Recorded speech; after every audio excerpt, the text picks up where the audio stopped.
Assalamu alaikum dostlar. Ohayo minasan, genki desu ka?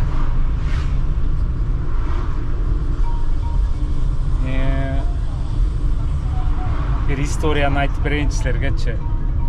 Слушайте и запоминайте.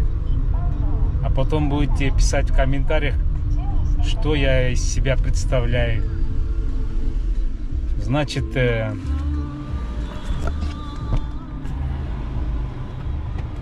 соцсеть бар монда, Instagram дегенчи. Деп Instagram'da Айдарбекова Кыял деген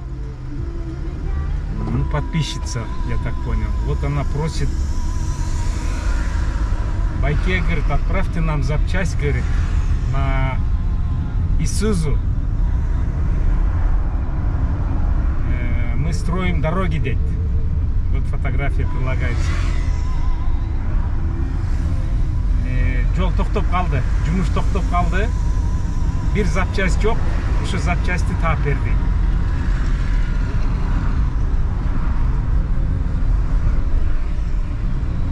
Кайсы запчасть дебесиңер?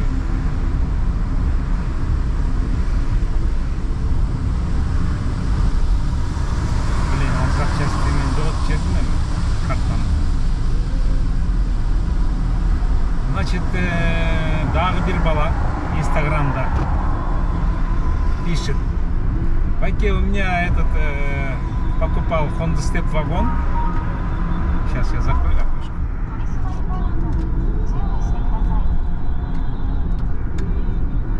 Honda Step вагон покупал, дед. Вот Honda Step вагон. И у меня там 3 липучки, 3 вонючки были, дед, мындай. Сейчас я жол жак болуп коеюнчу. А то братчикаларым Байке обзор. И, короче, мне отправьте эти 3 липучки, дед. Через ребят передайте, дед. Ай, балдар, вы интересные люди, да? Кызык кишисиңер, да? Стукнулись. Как я могу передать вам? Это же надо вот машинеге отуруш керек. Ошол магазинди табыш керек. Түшүнүп атасыңарбы? Где эти вонючки продаются, мындай ароматизированныйчы? Туурабы? Же эшикке чыксаң эле Ошский базар деп ойлойсуңарбы? Бияка барып эле сразу ала каласыңар. Анан да японча сүйлөш керек да, туурабы? Ушул жол эрежети баары перевод менен сурап, ценасын эметкенде ошол услуга деп коет. Услуга же Японияда платная, понимаете? Сервис место был, бесплатный сервис место. Эми аны айтсаң силер айтасыңар: Байке, зачем такой, сен кыргыз эмессиң? Маштеңди жууйсуң, анан бирөө сураса жасабайсың депчи. Эй, балдар, бияк деген башка өлкө, бияк капитализм. Каждый вздох, выдох акча, бесплатно эчтеке жок. Ну, анысы да ладно, аны просто эме. Мен түшүндүрүп атам да силерге кандай жашоо депчи. Мен ойлойм, наверное, легче было бы өзүңөр билет алып Японияга туда-обратно. Самолет менен учуп келип, аэропорттон түшүп, 1000-2000 долларгачы. Анан өзүңөр магазинди табып, ошол запчастьты издеп таап, ошол магазин салонду табып, тиги заводтучу Исузу деген. Ну, Daihatsu, Toyota. Анан барып ошол жактан сатып алып эле кайра алып кетсеңер эле жакшы да, туура ошондой деген правильно болуш керек да. Если силер өзүңөр келе албайсыңар, анда өкмөт деген заказ берип, правительство ДЭУга, который подчиняется, они должны заказать, доставить этот запчасть, чтобы дороги строили для налогоплательщиков. Силергечи, силер машина айдап жүрбөйсүңөр. Туурабы? Андай жок экен да, андай болбойт экен да. Мен лунатикминби, мен башка луна деген эме планетада жашап атамбы? Келерде обычный вещтерди айтып берсем, башкача түшүнүшүп, башкача эме кылып айтып бересиңер да. Менчи: эй, Байке, муртуңду кырып кой Япониядачы. Мурту жок жүргүнүң, анан тиги чачың агырып калыптыр, карартып кой депчи. Ушундай советтерди окуганда анан ёлки дейсиң да, ай, каяка вы катитесь депчи. Ну ладно, мына мен баратам тиги запчастькачы. Кайсы запчасть дебесиңер? ой бир запчасть экен, аны айткам, мен жазгам ушул Айдарбекова кыял, мен орусча билбейм, кыргызча жазам деп. Кыргызча аябай переписка кылып атабыз бир айдан бери. Мен айткам, ай ушу Кыргызстандан Японияга толтура туристтер келип атат, блогерлер келип атат, тиги посольствонун кишилери келип атат, мэрлер келип атат, президенттер келип атат. Ошолор силер деген частный лицо эмессиңер да, силер өкмөттүн тиги ишти, өкмөткө подчинение алган, өкмөттө иштеген кишилерсиңер. Блин, ну что ты делаешь? Мне подрезал, блин. Ну, подрезал. Прям наглый, экинчи полосаданчы. Сигналить нельзя, $50 штраф. Мынакей көрдүңөрбү? Мен кандай биз чыдамкайбыз, ите вежливыйбыз да. Деп анан президент эле келип кетти Киотого. Ошол президент тиги телохранительдери, анан тиги эмелери бар да, советниктер, ошолорго, правительствонун кишилерине Япониядан ушундай запчастьтар ала баш керек, тиги жол салган тиги тракторлор, эмелер токтоп калды деп переживать этиш керек да. Эмнеге? Обычный, ну, рахмат, чоң ыраазычылык ушул Айдарбековага, ушул переживать этип, ушул жолду асфальтты жазалы деп, ушул японский техника токтоп калды деп мага жазып, байке доверенный кишилер жок, ишеничүү кишилер жок, ушу сиз нормальный кишисиз го, бизге запчасть таап берле, салып жерле дейт. Ну ладно деп, мен мынакей издеп азыр баратам.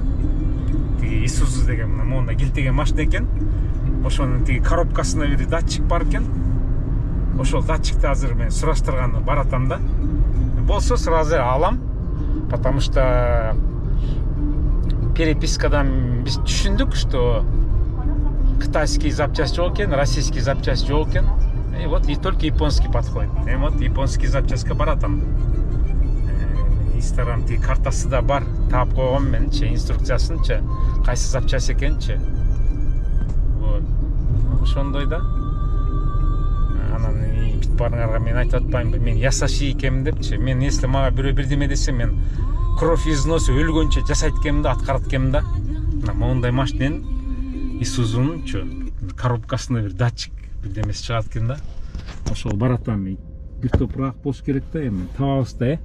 Мен бир тиги 20 жыл мурун орус балдардагы мага ушундай заказ бергенде мен тапканмын да, бир Isuzu деген бир эмеге барыпчы, автосалончу. Ошол жака баратам, примерно билем. По-моему, алар көчүп кеткен жок, ошол жакта эле турат. Потому что Японияда стабильность, она постоянство деп коет. Булар өлгөчө бир жерде турушат, өлгөчө көчүшпөйт до концачы. По-моему, тетиги светофордон сол болуш керек деп ойлойм да. Деп анан ушу ясаши деген сөздү жаттап алгыла, башка эчтеке кереги жок. Анан тиги иниме байке эме акчасын Кыргызстанга бар келгенде берем дейт. Ну бересиң да, куда ты денешься, блин. Ошол акчасын эле мага берчи, а тиги доставка, провозка, самолет мененчи бүт баары мен өзүм төлөп коеюн. Эми ал деген силер кандай түшүнбөйсүңөр да, түшүндүрсөм да билбейсиңер да, самолет менен апарыш керек да. Грузка салыпчы тиги багажникечи. Силерди ойлопчу, анан Кыргызстанга барганда анан силерди табыш керек да, звонить этипчи, акча коротупчу тиги мегаком эмне ошка мененчи, ой каяктасыңар депчи. Анда силер жазасыңар, иттей жадный экен, иттей мыжыкый экен депчи. Ушунчалык мыжыкый киши да болобу я. Жөн эле алып келип берип койбойбу депчи. Ошон үчүн эмкиде бир жигит жазыптыр, байке блокко салыңыз попрошайкаларды, анан тиги, которые вас просят машину отправить, там, это подарить, это достаньте деген бар, блокко салыңыз дейт. Эми блокко салгым келбейт, просто уже удалять, корзинага удаление кылып коюп атам. Ну не могу я уже, койгулачы, балдар андай болбойт да. Мен деле чучук жегим келет, мен деле тиги казык арта жегим келет, салып жибергилечи ай. Подписчиктерим ушу 5000 подписчик бар экенсиңер Инстаграмда. Ай салып жибергилечи, магачы алып келип койгулачы, үйгө келип. Ай байке, мына сен чучук салынптырсың, казык арта жегиң келип атыптыр, мына уча деп алып келип, эртең салып жибергилечи мага. Мен ушул бисмилда деп отуруп алып жейин, ите жыргапчы. Обязательно салып жибергиле. Тиги Facebook'та отурган досторум, тиги WhatsApp'та, TikTok'то, анан каякта дагы Одноклассникте, анан контактта Москвадан мага салып жибериле чай. Чучук мучуктардычы. Остип калайын, жеп калайын. Прям үйүмө мага салып жибериле. Мени көрүп эле жүрөсүңөр го. Ошондой. Мынакей, мен жазбай эле коеюн уже, мына менин просьбам. Анан Кыргызстанга барганда дагы, Москвага барганда дагы, байке, мы вас там будем угощать эме, андай рахмат, кереги жок, бияка эле салып жибериле. Мына баратам, по-моему, ушак жакта болуш керек да. Иттеги тапкан тозок да булчу. Эми ал менин ишим да, туурабы? この先、高速道、シートベルト待ち伏せエリアに注意してください。一般道、取締りポイントに注 Мурун 意してください。 көпүрөнүн астынан бир кейтира таап, грузовичок балабоо сынганчы. Ошону хозяин таап 5 жыл айдадым го, оңдоп алып. Ушакта болуш керек экен. Бияқпы? Же дальше.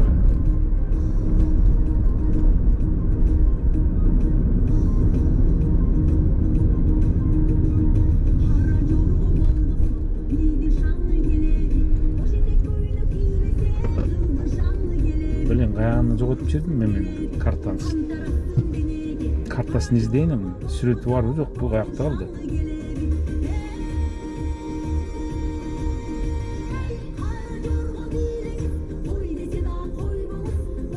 Блин, сүрөт көрүнбөйт.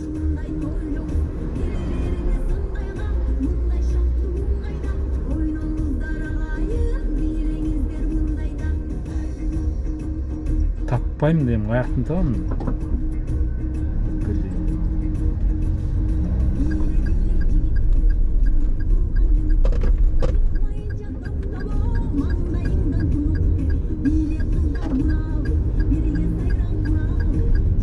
Елки-булган, что за...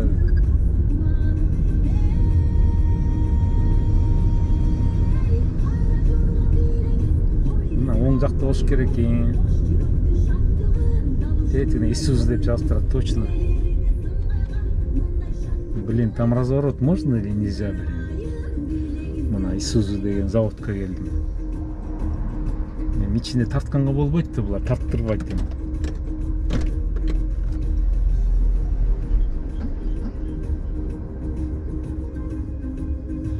По-моему, за ошо запчасть $300 болуш керек. Жок, 300 эмес. Экөө 300 болчу, бирөө $170 болуш керек экен. Мен эм менен алам да азыр. Туурабы? Доллар биякта не котируется, Америка эмес да. Анда байке сом менен албайсың дейт. Сомда биякта эч ким принимать этпейт буларчы. Блин, мага Wi-Fi табыш керек эми. Потерял я карту.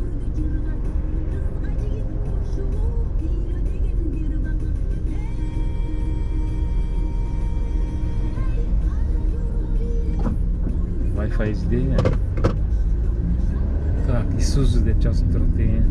Можно заехать.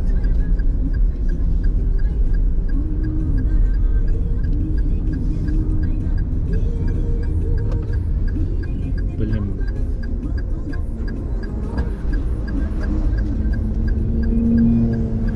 Киев деген завод Исузу. Так, бияк деген для гостей.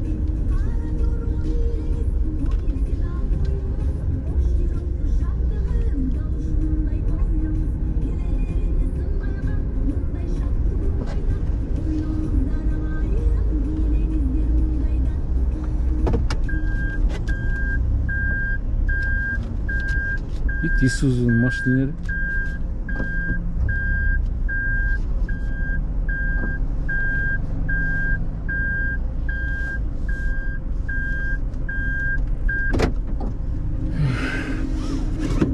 Так, ну что, идем? Блин, я потерял. Ладно, барвай тайну.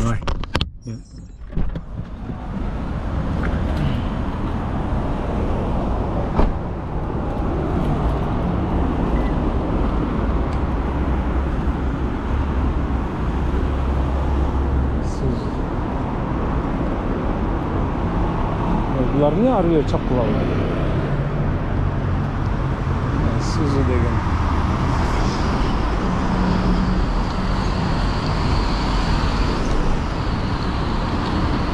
Так, ладно, продолжи. Içinden tatkanга болбойт. Посмотрим, если что, постараюсь включить.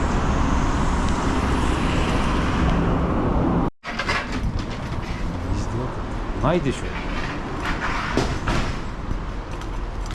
向こうが探して中国の部品探したらしいんですよ。でも中国にもないって。そうなんですね。うん、だからもう日本しかないから多分ないかな。ミッションについてるね。そうそうそうそう、ミッションについてる23,000の900円かな、600円。あれ忘れたよ、どっか。これはじゃあご購入していただけるとこうん、俺買おうから。現金でお支払いですね。現金でいい？現金持ってるよ。現金でいいよ。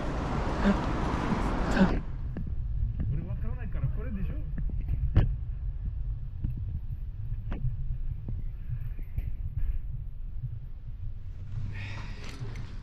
これ？俺知らない。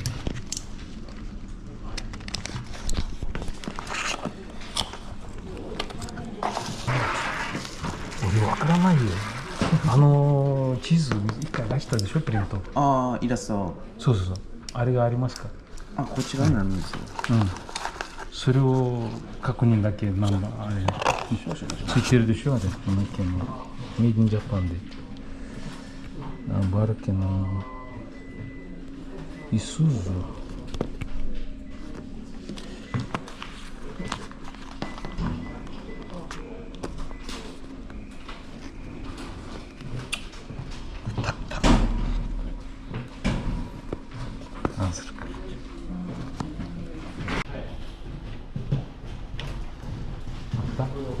今税込みで26,000ちょうどになる。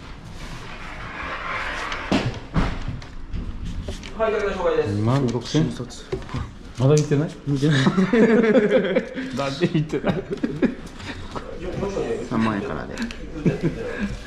領収書の宛名はこちらでよろしいですか？少々お待ちください。あと、お兄ちゃん、チーズがあったでしょ？ミッション。あれも1枚。なんだっけ？Короче, блин, анча.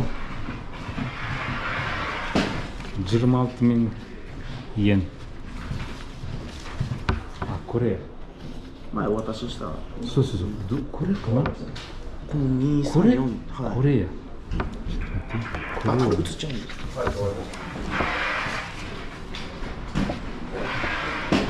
これ。ちょっとお車が分からなかったんで、うん。そのお車乗ったはるたも車のちょっとこの欄かもしれないんですけど、お車の車体番号が分からなかったじゃないですか、この前。そうそうそうそう。あれ調べてね。でもこれ合ってるでしょ？現品見て写真見せていただいたんで。分かる。ありがとうございます。Mau запчасть коробканы. Shu запчасть мынакей. Акчасын төлөдүм. Жаңы онун эми көрөлөтүм дейт мынакей. Мен ушуну апарып берем.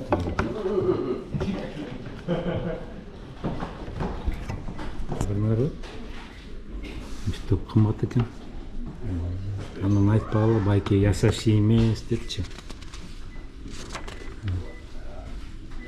Канча болуп 26,000. Ну, бул плюс сервисти кошом да, доставка. Переводческие услуги, довозка, перевозка.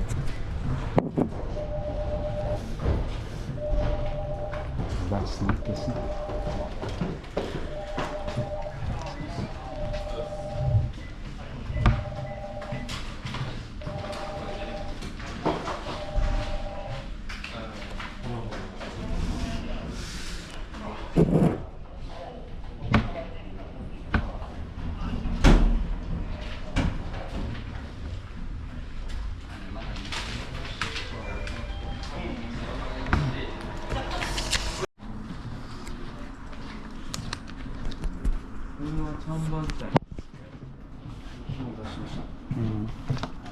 さっきの外資が4,000円。ち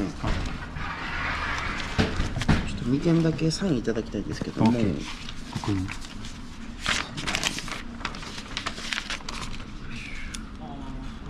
いません。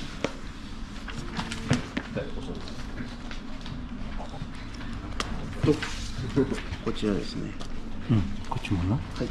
こう2点だけで中も乗って出していただいて。そうですね。これはどうしようか。コネクターと。あ、そうです。ちょっと大きいんですけど。とこちら納品書になりますんで。で、このイラストですね。はい。ありがとうございます。お待たせました。はい、ありがとう。ありがとうございます。また多分もう一個欲しいって。そうです。もうそれは9月になるかな。ああ、確かに。ありがとうございます。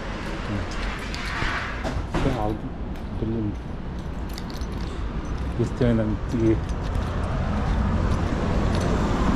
Açın gesi var kanavada deyindiren Kazakstan'da bunu aldın короче.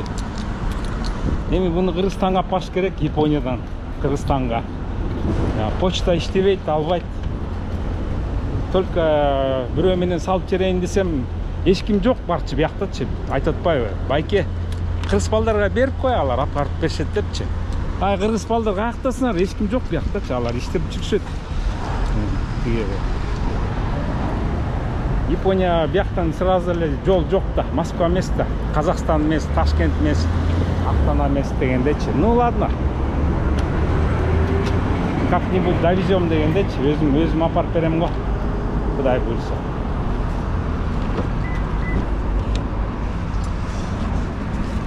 Диванан тиги братчикам, дайыр братчикам интересный болуп атпайбы? Байке ошо Ванючкадан рахмат дейт.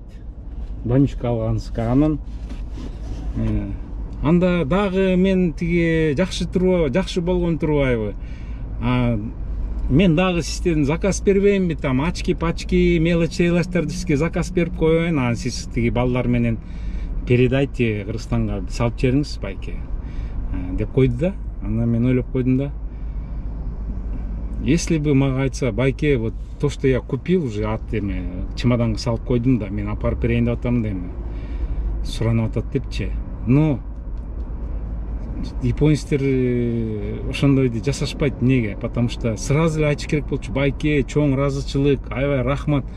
Ушундай сиз аябай эме чоң ыраак жерде ушинтип мага алып бергениңизге, мен просьбамды атканыңызга аябай ыраазычылык деп, аябай эметсе, от души мындай. Айтса мен жыргап калып элем да, кокуй, мен дагы бирдеме алып берейин депчи. Анан когда говорят, байке, ала келиңиз, там берип жибериңиз балдардан дегенде желание пропадает андачы. Мен, может быть, мен башкача түшүнөм, может быть, я не в той стране родился, не в той стране живу дегендечи. Ну, балдар, это забудьте, да? Тигини алып кел, анан буну алып кел деген. Өзүнчө эле бул деген профессиональный жумуш да, чынын айтсачы. Ошондой, ладно. Короче, анан үйгө барганда доллар менен санап, анан доллар менен мага бергиле, запчастьтин акчасынчы магачы. Анан Кыргызстанга вдруг апарганда акчаңарды ала кергиле только доллар менен, потому что сом менен, эм менен биякта. Тиги сом менен, эме менен биякта мага деген смысл жок. Он здесь не действует. Түшүнүп атасыңарбы? Аны да айтсаң да, бул итте кызыр, итте жеңем кантип чыдап жүрөт деп айтасыңар да. Ну, жашоо ушундайды, балдар. Только доллар эле можно привезти, анан я здесь иена менен на иена обменяю, анан банкка салып коем, понимаете? Так, эми мне надо ехать еще дальше тиги. Барып билет алыш керек деди, автобускачы. Алда өзүнчө бир тозокто.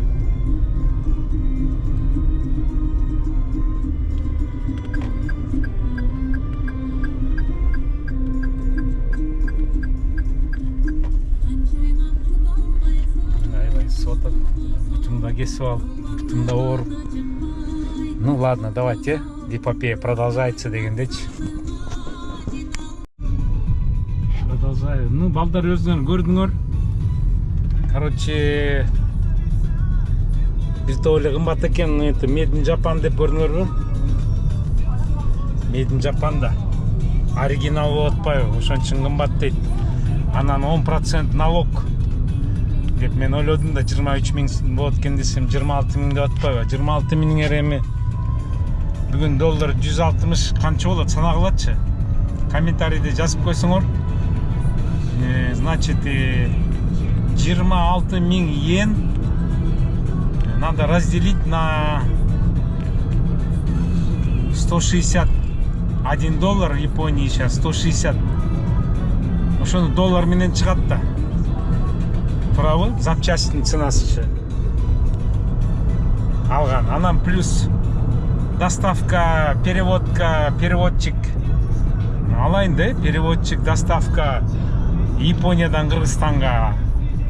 Анан бул жолу, анан бензини, анан мен энергиям, анан мен видео тартып bunun баарын ушунун баарын кошкондо канча болот? Силер жазгылачы комментарийге. Байке за сервис, за перевод, за доставку, за покупку, за оформление мен фамилиямды алганга, анан Кыргызстанга алып барганга канча кошоюн мен? 10 доллар кошоюнбу, же 50 доллар кошоюнбу, же 100 доллар кошоюнбу? Ошону обязательно комментарийде жазсаңар, чтобы я спокойно айда. Мен совестим чистый болсун да. Албай эле коеюнбу же? Вообще элечи. Жазгыла комментарийгечи. Эй, Сапарбек, сени деген элдер сурабаганда, сен наалыбай, тарынбай, сага айтканды жасап, алып келип бергиниң деп силер жазып койгула. Ошол большинство голосовтон решим: или бесплатно отвезем, или за доставку 10 долларов возьмем, или 50 долларов, или 100 долларов. Ошону обязательно жазгыла комментарийгечи. Мен эмгегим канча турат экен, ошону жазып койгулачы. Просто аябай интересно болот да, кызыктуу болот да. Кандай элдер канча жазар экенчи. Ай, байке мындай жаса депчи. Ну, действительно, мен едино лично не хочу решать. Ошону коллективно решать этеличи. Кандай жазасыңар, ошону мен бүтүп турам ответте. Давайте едем дальше дегендейчи. Всем пока дегендей. Если көп лишний сөз айтып койсом кечирип койгула. Маанайым туура эмес болуп калса дагы кечирип койгула. Эми ушундай киши экенмин да, мен союздун кишисимин. Мен деген айтканды жасайм. Обещать эткенди жасайм да, ошондой кишимин да. Ошон үчүн интересно болот да, кандай болот депчи. Может быть, мен кичине апенди болотам же тиги тупой болотам. Силер жазып атпайсыңбы, байке сен жиндисиң, келесосуң. Бирөө жазыптыр дурак депчи. Может, я дурак действительно. Жазып койгулачы. Обязательно бүтөм, давайте комментарийиңерди.